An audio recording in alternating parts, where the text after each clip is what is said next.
Ongole assembly నియోజకవర్గంలో mock polling నిర్వహించబోతున్నారు. 12 polling కేంద్రాల్లో EVM mock polling చేపట్టనున్నారు అధికారులు. ఓటింగ్ సరళిపై అనుమానాలు లేవనెత్తారు మాజీ మంత్రి వైసీపీ అభ్యర్థి బాలినేని. మాక్ పోలింగ్ నిర్వహించాలంటూ ఎన్నికల సంఘాన్ని కోరారు. మాక్ పోలింగ్కు అవసరమైన 5,44,000 ఖర్చును కూడా ఆయన చెల్లించారు. ఇటీవల అసెంబ్లీ ఎన్నికల్లో ఒంగోలు అసెంబ్లీ నియోజకవర్గంలో 26 మంది పోటీ పడ్డారు.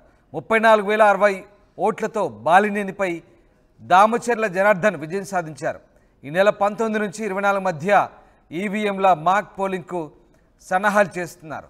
అయితే మాక్ పోలింగ్ నిర్వహించాలంటూ బాలినేని ఎన్నికల కమిషన్ను అభ్యర్థించడంతో ఆయనకు 5,44,000 రూపాయలు ఖర్చు చెల్లించాలంటూ ఎన్నికల అధికారులు ఆదేశించారు. ఈ మేరకు ఆయన ఆ ఖర్చును చెల్లించారు. ఈ నేపథ్యంలో మాక్ పోలింగ్ నిర్వహించేందుకు ఎన్నికల సంఘం సిద్ధమైంది. ఓటింగ్ సరళిపై ఆయన కొన్ని అనుమానాలు వ్యక్తం చేశారు. దీంతో 12 పోలింగ్ కేంద్రాల్లో ఈవీఎం మాక్ పోలింగ్ చేపట్టేందుకు ఎన్నికల సంఘం అధికారులు చర్యలు తీసుకుంటున్నారు.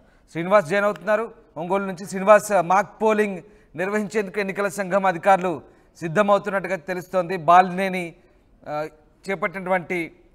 ఇచ్చినటువంటి విజ్ఞప్తి మేరకు ఒంగోలులో మళ్ళీ మాక్ పోలింగ్ నిర్వహిస్తున్నట్టుగా తెలుస్తుంది. ఎట్లాంటి సెషన్స్ ఉండబోతున్నాయి? మాక్ పోలింగ్ అంటే ఏ రకంగా ఉండే అవకాశం ఉంది?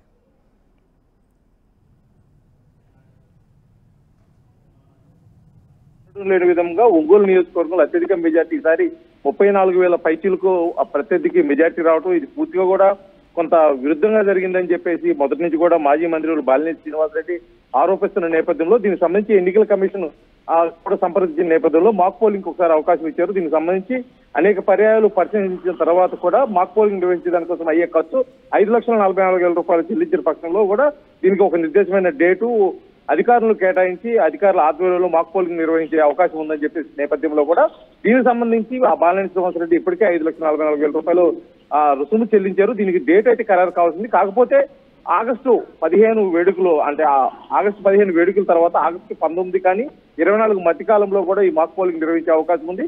కాబట్టి ఈ మాక్ పోలింగ్ కి ఎవరెవరు పాల్గొంటారు? ముఖ్యంగా అయితే ఎవరైతే ఆరోపించారో బాలినేని శ్రీనివాసరెడ్డి మాజీ మంత్రి బాలినేని శ్రీనివాస్ తో పాటు ప్రస్తుతం శాసనసభ్యులుగా ఉన్నటువంటి టీడీపీ నుంచి దామచర్ల జనార్దన్ తో పాటు జిల్లా కలెక్టర్ అదేవిధంగా ఎన్నికల అధికారి కూడా ఒకరు పాల్గొంటారు. అదేవిధంగా కొంతమంది పోలీస్ సిబ్బందితో కూడా ఈ మాక్ పోలింగ్ జరుగుతుంది. ముఖ్యంగా మాక్ పోలింగ్ ఎక్కడెక్కడ మెజార్టీ వచ్చిందో చూస్తున్న బాలినేని శ్రీనివాసరెడ్డి ఒంగోలు నియోజకవర్గంలోని అన్ని పోలింగ్ కేంద్రాల నుంచి 12 పోలింగ్ కేంద్రాల్లో కొద్దిగా మెజార్టీ అయితే కొద్దిగా భిన్నంగా వచ్చింది. ఎందుకంటే ఇది వైసీపీకి మంచి పట్టున్న ప్రాంతంలో ఇక్కడ టీడీపీకి మెజార్టీ రావడంతో మొదటి నుంచి అనుమానం వ్యక్తం చేస్తున్న బాలినేని శ్రీనివాసరెడ్డి ఈసారి దీనిపై ఖచ్చితంగా అయితే ఎన్నికల కమిషన్ అధికారికి అనేక పర్యాయాలు కూడా మొదటి నుంచి కూడా మీడియా పరంగా కానీ అతను శ్రేయభిలాషుల దగ్గర కానీ పార్టీ శ్రేణుల దగ్గర కానీ పార్టీ అధిష్టానం దగ్గర ప్రతి ఒక్కరి దగ్గర కూడా ఆరోపిస్తుంది ఏంటంటే ఈ ఎన్నికల్లో అవకతవకలు జరిగాయని చెప్పేసి ఆరోపిస్తున్నాడు. ఇటువంటి నేపథ్యంలో ఈ మాక్ పోలింగ్ జరగడం కూడా ఇక్కడ ప్రధాన ఒంగోలు నియోజకవర్గం సంతరించుకుంది. ఇటు పక్క నుంచి అయితే బాలినేని శ్రీనివాసరెడ్డి కానీ అతను అనుచర వర్గం కానీ ఇప్పటివరకు దీని మీద క్లారిటీ ఇవ్వని పరిస్థితి.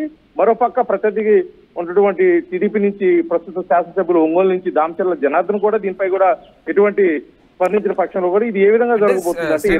మాక్ పోలింగ్ వల్ల ఏం జరగబోతుంది? మాక్ పోలింగ్ తర్వాత అంటే ఎవరికి లాభం? ఇది ఏ రకమైనటువంటి నిర్ధారణకు వస్తారో దీని ద్వారా బాలినేని సందేహాలు నివృత్తి చేసుకోవడానికి కేవలం ఈ మాక్ పోలింగ్ ప్రక్రియ ఉంటుందా లేదా ఇంకా ఏదైనా దీని ద్వారా ఎఫెక్ట్ ఉండే అవకాశం ఉందా?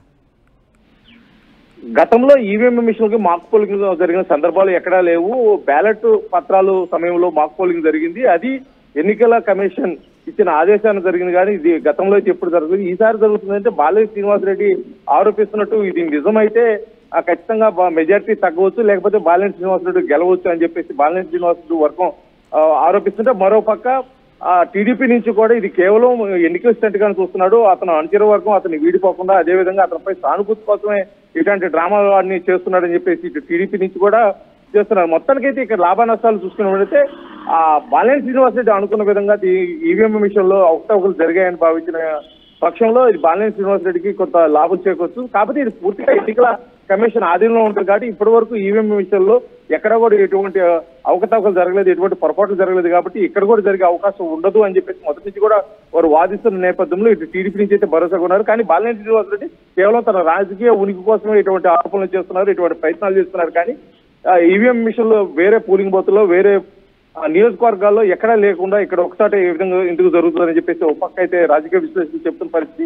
ఇటు బాలినేని శ్రీనివాస్ రెడ్డి వర్గీయుల మట్టికి అయితే ఇది మాకు ఉపయోగకరంగా ఉంటుంది. దీంతో మెజార్టీ టీడీపీకి 34,000 పైచీలకు వచ్చిన మెజార్టీ తగ్గి బాలినేని శ్రీనివాస్ రెడ్డి గెలిచే అవకాశం ఉంటుంది. ఎందుకంటే బాలినేని శ్రీనివాస్ రెడ్డి గతంలో చేసిన అభివృద్ధి పనులు ప్రజలు గుర్తుపెట్టుకున్నారు. ఒంగోలు ప్రజలు బాలినేని శ్రీనివాస్ రెడ్డికి మొగ్గు చూపారు. కానీ ఈవీఎం మిషన్ లో పొరపాటు వల్ల లేకపోతే ఈవీఎం మిషన్ లో జరిగిన తప్పిదాల వల్ల బాలినేని శ్రీనివాస్ రెడ్డి ఓడిపోయాడు, దామచర్ల జనార్దన్ గెలిచారని చెప్పి ఆరోపిస్తున్నారు.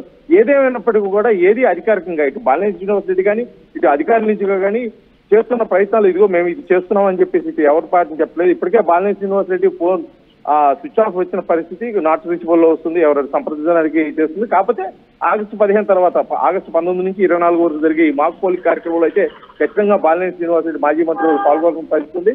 ఇప్పటికే ధీమాగా ఉన్నటువంటి ఒంగోలు శాసనసభ్యులు దామచర్ల జనార్దన్ అయితే దీనిపై కూడా నోరెట్టిన పరిస్థితి. ఎందుకంటే ఇటీవల కాలంలో విదేశీ పర్యటన నుంచి వచ్చిన దామచర్ల జనార్దన్ నియోజకవర్గం అభివృద్ధిపై దృష్టి పెడుతుంది అయితే ఇట్లాంటి చిల్లర పనులు అయితే నేను మాట్లాడాల్సిన అవసరం లేదని చెప్పేసి అతను అనుచరవర్గం కూడా చెప్పిన పరిస్థితి.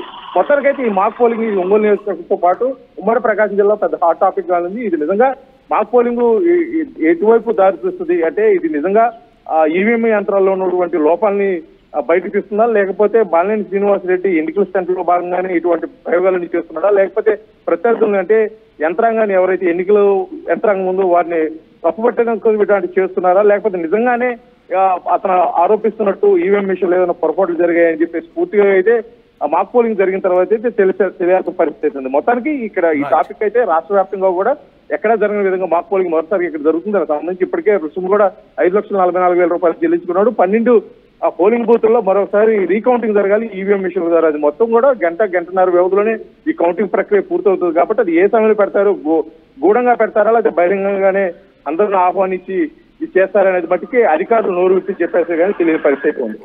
Right, thank you Srinivas. 12 polling కేంద్రాల్లో ఒంగోలు అసెంబ్లీకి సంబంధించినటువంటి 12 పోలింగ్ కేంద్రాల్లో ఈవీఎం మాక్ పోలింగ్ చేపట్టనున్నారు అధికారులు. ఓటింగ్ సరళిపై మాజీ మంత్రి వైసీపీ అభ్యర్థి బాలినేని అనుమానాలు లేవనెత్తారు. మాక్ పోలింగ్ నిర్వహించాలంటూ ఎన్నికల సంఘాన్ని కోరారు. అందుకు అవసరమైన 5,44,000 ఖర్చును కూడా ఆయన చెల్లించారు. ఇటీవల అసెంబ్లీ ఎన్నికల్లో ఒంగోలు అసెంబ్లీ నియోజకవర్గంలో 26 మంది పోటీ చేస్తే బాలినేని 34,000 పైచిలకు మెజార్టీతో ఆయన ప్రత్యర్థి ఆయనపై గెలిచారు. ఈ నేపథ్యంలో బాలినేని కొన్ని సందేహాలు వ్యక్తం చేశారు. ఎన్నికల సంఘాన్ని ఆశ్రయించారు. దీంతో ఎన్నికల సంఘం